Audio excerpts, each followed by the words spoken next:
Hi friends, welcome to the unknown chef. இன்றைக்கி நம்ம ஒரு டேஸ்டியான ஈஸியான மீன் குழம்பு எப்படி செய்கிறதுன்னு பார்க்கலாம் வாங்க. ஃபஸ்ட்டு எண்ணெய் விட்டுக்கலாம். நல்லெண்ணெயில் மீன் செஞ்சால் ரொம்ப டேஸ்ட்டாக இருக்கும், அதனால் நல்லெண்ணெய் விட்டுக்கோங்க. எண்ணெய் கொஞ்சம் சேர்த்தியே விட்டுக்கோங்க, அப்போ தான் நல்லா டேஸ்ட்டாக இருக்கும்.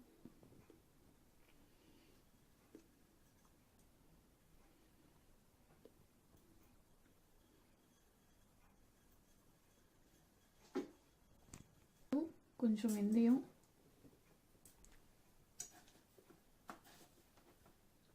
கொஞ்சம் கடுகு சேர்த்திக்கோங்க.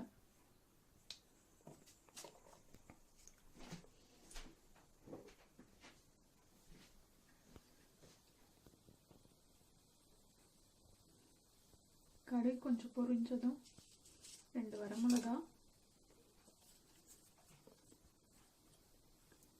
கொஞ்சம் கருவேப்பிலை,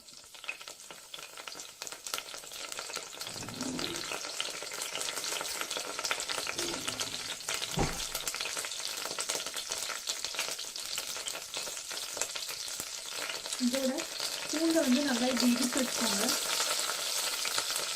பூண்டு கொட்டி லைட்டாக வதக்கிக்கோங்க.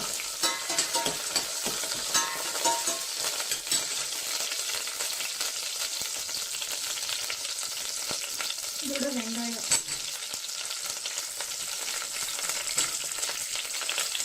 வெங்காயத்தையும் நல்லா இடிச்சு வச்சுக்கோங்க.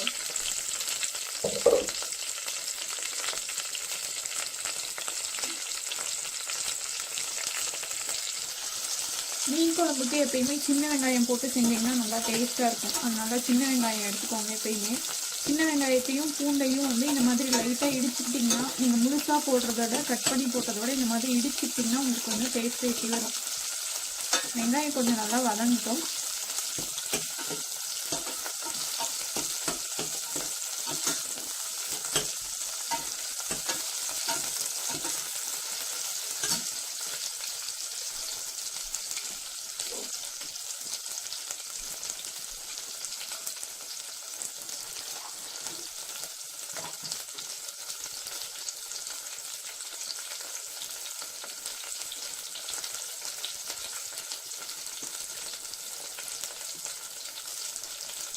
இது கூட மீன் குழம்பு மசாலா போட்டுக்கோங்க. அது ஒரு 2 ஸ்பூன் ஆட் பண்ணிக்கலாம்.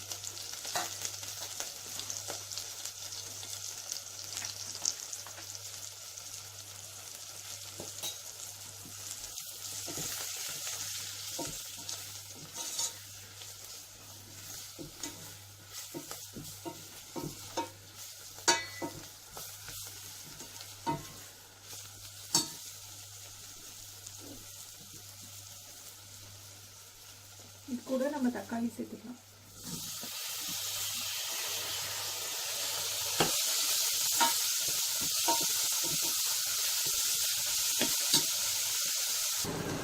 இதோட மஞ்சத்தூள், தேவையான அளவு உப்பு சேர்த்திட்டு தக்காளி நல்லா குழையிற வரைக்கும் வதக்கிக்கோங்க. பாருங்க, தக்காளி வெங்காயம் மசாலா எல்லாமே நல்லா மிக்ஸ் ஆயிடுச்சு. தக்காளி இருக்கிறதே தெரியல, அந்த அளவுக்கு இருக்கு. இப்போ நம்ம புளி கரைசல் எடுத்துக்கலாம். ஒரு பெருநெல்லிக்காய் சைஸ் அளவுக்கு புளி எடுத்து நான் ஆல்ரெடி கரைச்சி வச்சிருக்கேன். அந்த தண்ணியை நம்ம இதோட ஆட் பண்ணிக்கலாம்.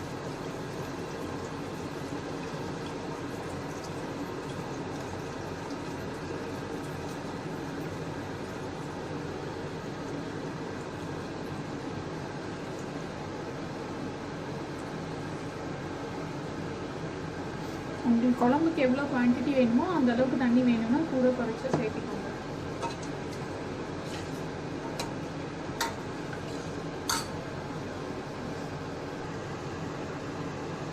குழம்பு இப்போ கொதிக்க ஸ்டார்ட் ஆகுது. இது நல்லா கொதிக்கிற வரைக்கும் நம்ம மூடி வச்சிடலாம்.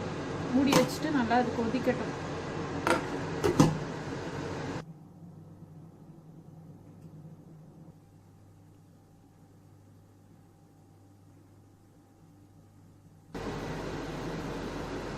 இப்போ குழம்பு நல்லா கொஞ்சம் கொதிச்சு வந்துருச்சு.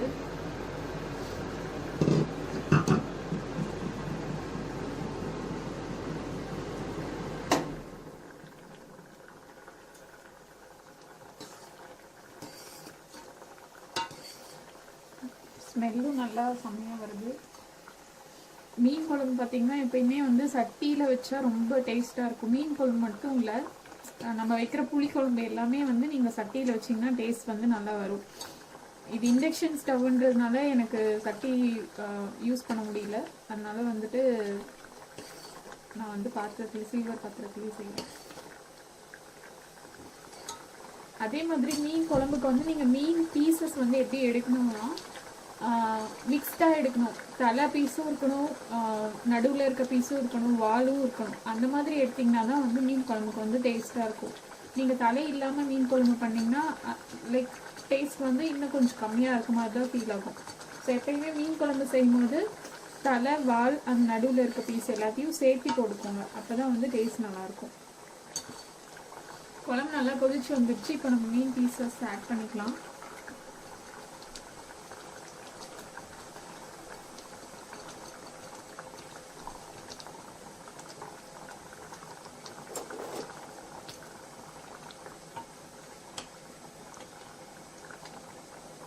போட்டுட்டு விட்டுறலாம். குழம்பு நல்லா வேகட்டும். குழம்பு வந்து நல்லா மீன் உள்ளே ஏறி நல்லா வேகட்டும். மீன் போட்டுட்டு அடிக்கடி கிண்ட வேணாம், அப்பப்போ மட்டும் கிண்டி விட்டால் போதும், அடி பிடிக்காத அளவுக்கு. உங்களுக்கு வேணும்னா கொஞ்சம் அனலை கூட கம்மி பண்ணிக்கோங்க மீன் போட்டதுக்கப்புறமா.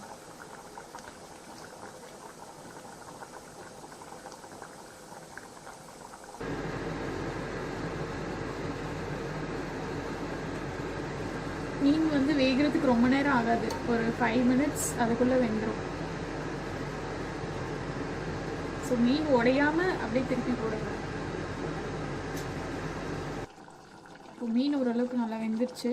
உங்களுக்கு ஒரு வேளை கரண்டி வச்சு இது பண்ணுறதுக்கு பயமாக இருக்குன்னா இந்த மாதிரி எடுத்து இப்படி பாத்திரத்தை இப்படின்னு பண்ணிங்கன்னா போதும். கிண்டுறதுக்கு பயமாக இருக்குது அப்படிங்கும்போது இந்த மாதிரி ஹேண்டில் வச்சு இது எடுத்துட்டிங்கன்னா உங்களுக்கு ஈஸியாக இருக்கும் இப்படி சுற்றுறதுக்கு. வந்து நம்ம மீன் வெந்துருச்சு, அதனால் அடுப்பு வந்து நிறுத்திடலாம்.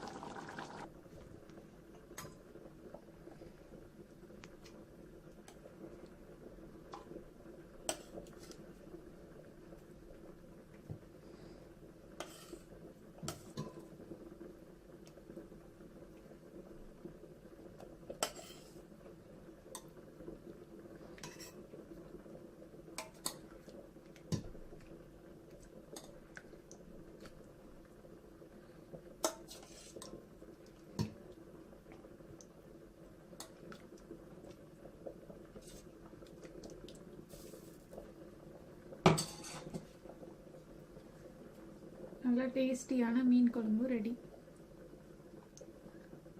நீங்களும் இதை ட்ரை பண்ணிவிட்டு எப்படி இருக்குன்னு சொல்லுங்கள். தேங்க்யூ ஃபார் வாட்சிங்.